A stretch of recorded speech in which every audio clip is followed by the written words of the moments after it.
Put the suitcase down. Once I met a woman who lived her whole life in the past, even though she swore she had long gotten over everything that happened to her. Whenever she talked about something bad, she would say it was because of what her parents did, because of her ex, or because of a friend who betrayed her. She had a culprit for every wound, and it was always someone else. When I got to know her better, I realized she carried her whole life in an invisible suitcase.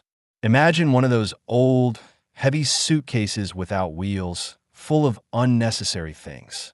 Inside were all the unsaid words, unforgiven hurts, disappointments, and the feeling that life isn't fair. And wherever she went, she dragged it with her. She often said, "I'd be happy if only." And then she'd continue with a list of names and events from the past. It was as if she believed that if those people came back and said, "I'm sorry," she'd magically become free. But days went by, years passed, and no one came back.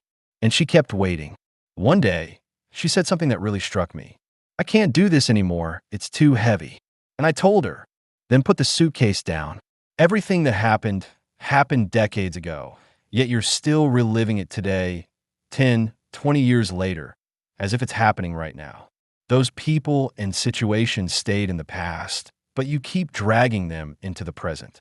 And even though they hurt you back then, you're the one who's been hurting yourself all these years because you carry them everywhere you go. They're not really here. You're the one keeping them here." She stayed silent for a long time, looked at me, and finally smiled through her tears. She understood. No one was going to lift that burden for her. No one but herself. She started slowly opening that suitcase.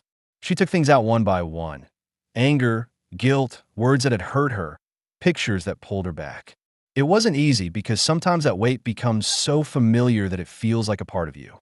But the more she emptied it, the lighter her steps became.